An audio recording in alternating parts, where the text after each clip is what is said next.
So, you know how people always say life is like some sort of simulation and whatnot? So, here's the truth. I actually had a video ready to come out as the Jets were getting blown out 23-6. The Jets started to mount a comeback as literally I started editing the video. They scored a touchdown thanks to Garrett Wilson and Tyrod Taylor over the middle. Then I think the Bucks kicked a field goal as well to make it 26-13. The Jets come back with a touchdown from Allen Lazard. That play was reviewed. It was confirmed. So the Bucks march down the field on the Jets defense, which has been happening pretty much all game. Field comes around 4th and 1. I originally thought the Bucks were going to go for it, but eventually they did not draw the Jets off sides. Todd Bowles calls timeout. Okay, Chase McLaughlin.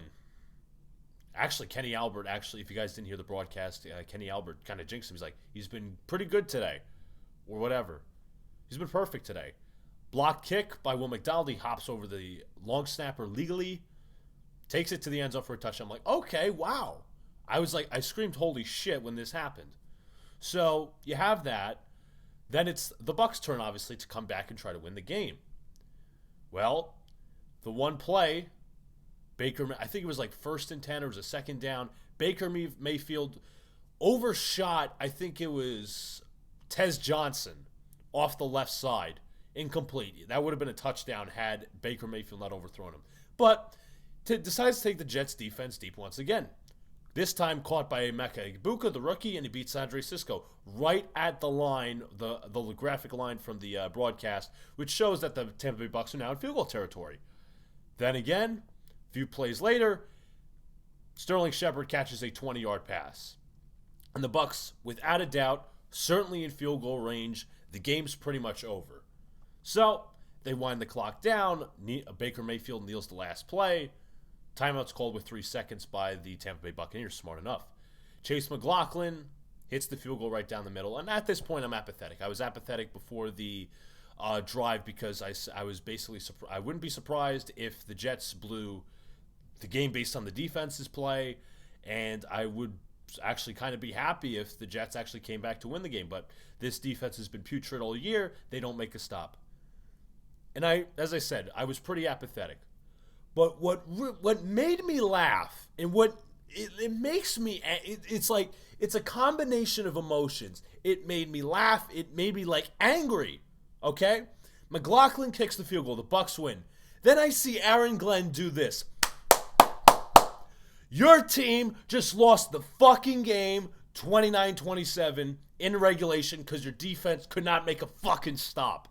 Your team was not prepared today. Your team was lost for most of this game. It took a late comeback from the offense who was putrid for the first half of this game. Bad play calling, bad penalties from both sides, the defense and offensive side of the ball. The team luckily comes back, and then your defense just chokes once again. The Jets defense with this, more specifically with this coaching staff, cannot get a big stop. And you have the fucking balls to smile and do this? I thought you were about toughness. I thought you were about accountability. I thought you were about wins and no moral victories. You have the gall to clap and smile and grin after your fucking team lost 29-27. You're 0-3, bro. You're a fraud.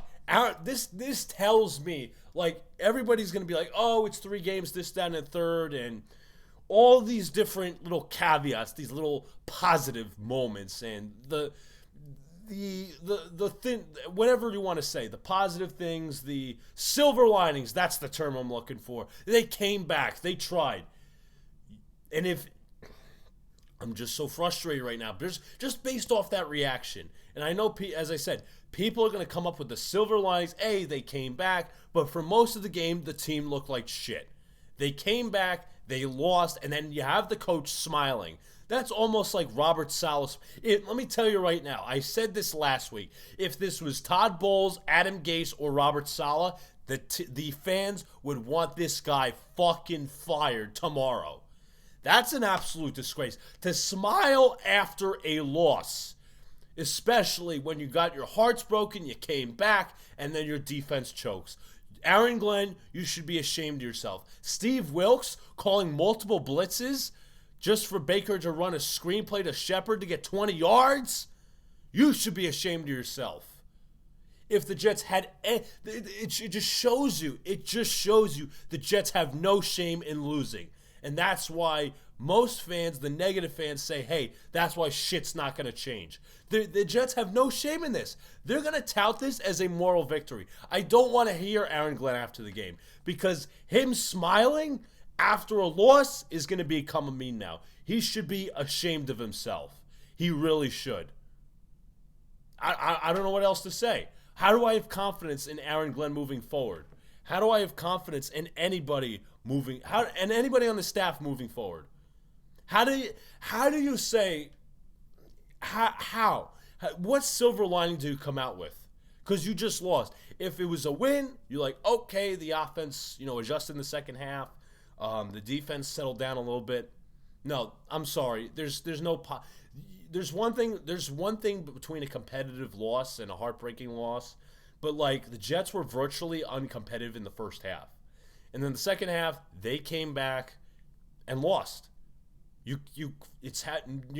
People say, well, it's not how you start, it's how you finish. Well, you started like shit. You want to discount that? Fine. Well, you finished and your defense fucking choked. And Aaron Glenn, that is your specialty, defense. And you are a fraud. You are a fucking fraud until the results prove you're not. You're a fraud. You are a used car salesman. That's what you are.